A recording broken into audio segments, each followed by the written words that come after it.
Hello children, welcome to our class 7th EV. Today we are going to study chapter number 8, Effect of Human Activities on Environment. In our last chapter we have studied that how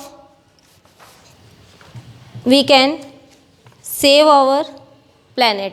हमने पढ़ा था कि हम हमारे planet को कैसे save कर सकते हैं, कौन कौन से इफ़ेक्ट पड़ रहे हैं हमारे एनवायरनमेंट के ऊपर. अब हम पढ़ेंगे कि हम लोग ने ह्यूमन एक्टिविटीज़ ने एनवायरनमेंट पे कैसे अफेक्ट कर रखा है. First point that is we are going to study stress of human activity on land, stress on fresh water sources. बच्चों, आपको पता है जब हम अर्ली मॉर्निंग में उठते हैं till the moment we sleep, जहाँ तक हम सोते, जब तक हम सोते हैं तब तक we are using maximum use of plastics. आपको पता है हम लोग हर एक चीज़ में जो भी हम लोग प्रोडक्ट यूज़ कर रहे हैं उसमें हमें प्लास्टिक हम यूज़ में ले रहे हैं. जैसे कि व्हेन वी आर, आप लोग सुबह उठते ही ब्रश करते हो, so your toothbrush is made up of plastic. तो जिस तरह से हम लोग प्लास्टिक का यूज़ कर रहे हैं, मैक्सिमम समय हम लोग प्लास्टिक का यूज़ कर रहे हैं. जैसे कि टूथब्रश से लेकर, जैसे कि हमने फिर उसके बाद हमने ब्रेकफास्ट किया तो ब्रेकफास्ट का जो ब्रेड का जो रैपर है वो भी किससे बना हुआ है, it is made up of plastic. So you can see that plastic is used maximum in our daily life. So हम लोग उसको चाहे तो कम कर सकते हैं उसका यूज़, लेकिन it depends upon human beings. वो किस पर डिपेंड कर रहा है, हमारे ऊपर डिपेंड कर रहा है.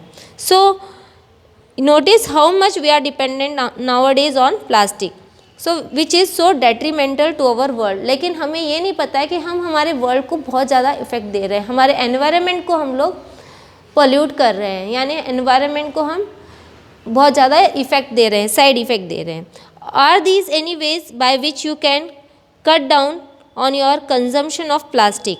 तो हम कम से कम यूज़ कर सकते हैं प्लास्टिक का, और अगर हम चाहें तो हम उसको बहुत कम से कम यूज़ करके उसको ख़त्म भी कर सकते हैं, लेकिन it depends upon human beings. So one thought is given here on your page number 58 said by Mahatma Gandhi. Mahatma Gandhi की एक थॉट है यहाँ पर, the world has enough for man's need but not enough for man's greed. World के पास इतना सब कुछ है कि वो ह्यूमन बींग्स की जो नीड है उसको फुलफ़िल कर सकता है, लेकिन वो जो लालच है ह्यूमन बींग्स को उसको फुलफिल नहीं कर सकता. Now let's start with the chapter. Early man used to live in forest. His needs were very basic and took from the forest only a few things. पहले के ज़माने में अर्ली मैन्स के पास तो बेसिक नीड्स आपको पता है, food, shelter and clothing, और वो जो फॉरेस्ट से जो रिसोर्स मटेरियल्स यूज़ करता था वो क्या थे, लिमिटेड थे. तो उसकी वजह से वो अपनी अर्ली बेसिक नीड्स भी फुलफ़िल कर लेता था. But nowadays due to the increasing population की वजह से and the increasing demand of human beings, और जो हमारी डिमांड है उसकी वजह से हमने हमारे एनवायरनमेंट को क्या कर रखा है, एक्सप्लॉइट कर रखा है. हमारे एनवायरनमेंट को हमने एक्सप्लॉइट कर रखा है. सो आपने एक स्टोरी सुनी होगी, have you heard about the story that a hen which laid golden eggs. एक हैन गोल्डन एग्स देती थी. So the master killed the hen and cut open its stomach to take out all the golden eggs at one go. और आपको ध्यान हो तो ये story आप लोगों ने अपनी क्लास 3rd-4th में सुनी होगी कि एक मुर्गी जो रोज़ सोने का अंडा देती थी, उसके मास्टर ने क्या किया कि उसने सोचा कि क्यों ना मैं एक साथ सारे सोने के अंडे एक साथ ले लूँ. तो उसने क्या किया, उस मुर्गी के स्टमक को कट किया, और एज यूजुअल जैसे कि उसने स्टमक कट किया तो उसे लगा उसे बहुत सारे अंडे मिलेंगे, golden eggs, but it was not as so. क्यों? क्योंकि उसकी वो जो लालच था सोने के अंडे लेने का, और उसकी वजह से उसने किसको खो दिया, उसने उस मुर्गी को भी खो दिया. So and he lose the Hahn for ever, और उसकी हैन को वो हमेशा के लिए उसने खो दिया. So is not human doing the same with nature for their greed. और इसी तरह ह्यूमन बींग्स भी अपनी वांट्स को पूरा करने के लिए हम लोग किसको एक्सप्लॉइट कर रहे हैं? नेचर को एक्सप्लॉइट कर रहे हैं। So first point, stress on human activity on land. सबसे पहले हम लोगों ने लैंड पे स्ट्रेस दे रखा है। लैंड पे स्ट्रेस कैसे दे रखा है? आपने देखा होगा कि एज द पॉपुलेशन इंक्रीजिंग, और इस इंक्रीजिंग पॉपुलेशन की वजह से सबसे पहली डिमांड है फॉर द शेल्टर। और शेल्टर कहाँ से होगा, कहाँ से मिलेगा लोगों को? By cutting down the forest as well as using the agriculture land to build up houses as well as buildings. और इसकी वजह से ये रिसोर्सेज हमारे क्या होते चले जा रहे हैं? कम होते चले जा रहे हैं। सो there is a severe stress on land because we need to construct more houses, grow more crops, build more factories to produce various goods। और ह्यूमन डिमांड्स वांट्स क्या है? अनलिमिटेड है। तो उन वांट्स को कंप्लीट करने के लिए, क्रॉप्स को ग्रो करने के लिए, हाउसेस को बिल्ड करने के लिए हम लोग किस पे इफेक्ट दे रहे हैं? हम लोग लैंड पर इफेक्ट दे रहे हैं directly. So the land is made available by clearing the forest and leads to deforestation, और इसकी वजह से डिफॉरेस्टेशन हो रहा है।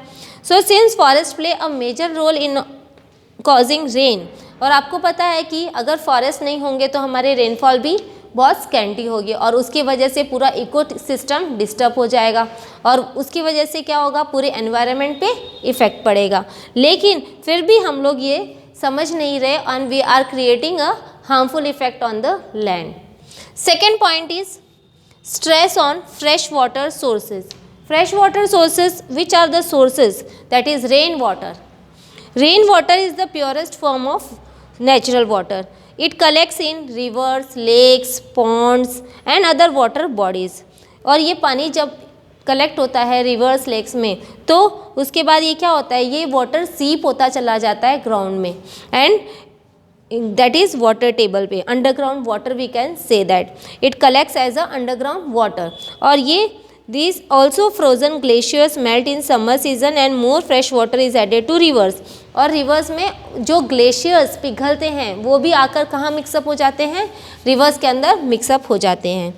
Now excess of toxic sewage and factory waste, जो हमारे फैक्ट्रीज से वेस्ट जा रहा है, जैसे केमिकल्स वगैरह हैं, और भी बहुत सारे नालियों का जो पानी वगैरह जाकर मिक्सअप हो जाता है वाटर बॉडीज़ के अंदर, and it causes us very harmful effect on the environment as well as on human beings. Human beings पे भी इफेक्ट पड़ता है, various water borne diseases create होती है, लेकिन फिर भी हम लोग हमारे एनवायरनमेंट को पोल्यूट करते हुए जा रहे हैं। So the sewage and water destroys useful bacteria and other micro organisms and inhibits the self purification process of these water bodies, and all these things have made the water unfit for use. और इसकी वजह से हमारा जो drinking water है वो क्या होते चले जा रहा है? इम्प्योर होते चले जा रहा है, कंटेमिनेट होते चले जा रहा है। And extent of turbidity in water shows intensity of water pollution, such water is neither suitable for drinking and nor useful for industrial purposes। और ये वाटर फिर हमारे लिए अनफिट है, ह्यूमन लाइफ के लिए एक अनफिट है for drinking purpose. Large scale deforestation and over grazing by animals leaves the land bare. और आपने देखा होगा कि डिफॉरेस्टेशन की वजह से और एनिमल ग्रेजिंग की वजह से भी हमारे लैंड्स क्या होते चले जा रहे हैं? बेयर होते चले जा रहे हैं, which fails to slow down of the flow of rain water. और इसकी वजह से जो रेन वाटर का जो लेवल है वो भी क्या होता है? डिक्रीज होते चले जा रहा है। This in turn adversely affects the absorption of water into the soil. और इसकी वजह से जो सॉइल के अंदर वाटर एब्जॉर्ब हो रहा है उसकी भी लिमिट कम होती चली जा रही है। As agricultural activities increase, our need for water for irrigation also increase। जैसे जैसे एग्रीकल्चर बढ़ेगा तो उसके लिए इरिगेशन के लिए वाटर की डिमांड भी बढ़ती चली जाएगी।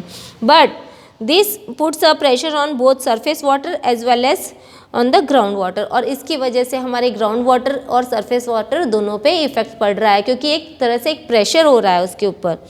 और इंडस्ट्रीज़ में क्या है? इंडस्ट्रीज़ अगर हम डेवलप करते हैं तो इंडस्ट्रीज़ में तो हमें ह्यूज अमाउंट ऑफ वाटर चाहिए प्रोडक्ट्स बनाने के लिए, और उसके लिए जो rising population has led to increase in the number of houses, schools and shops, and has increase the need of water for domestic use. और हमारे जो इंक्रीजिंग पॉपुलेशन है तो उनको भी water, we know that water is needed for everything, that is from morning to the night. हम लोग को किस किस पर्पज़ के लिए, डोमेस्टिक यूज़ के लिए वाटर की ज़रूरत होती है, drinking, washing, cleaning and all this things. तो इन सारी चीज़ों के लिए भी हमें वाटर की ज़रूरत होती है। तो हमने जो फ्रेश वाटर को इम्प्योर बनाया है उसके लिए कौन रिस्पॉन्सिबल है? Human beings. So these 2 points, that is stress on human activity on land and stress of fresh water sources, has made our land as well as water sources impure। यानी इन दोनों ने हमारे एनवायरनमेंट पे बहुत ज़्यादा effect कर रखा है।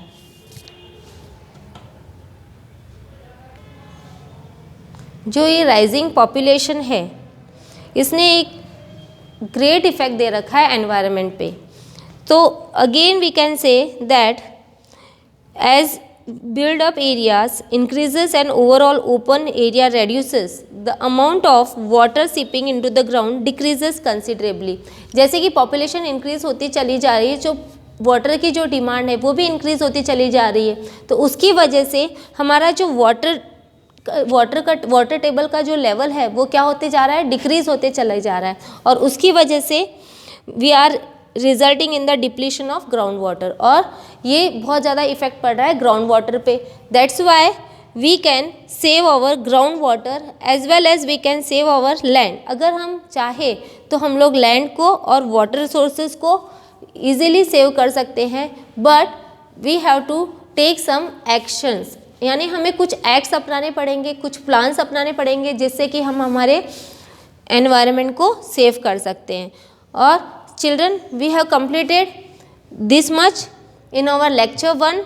We are going to start stress on energy and mineral resources on our lecture 2. Okay, till then have a nice day.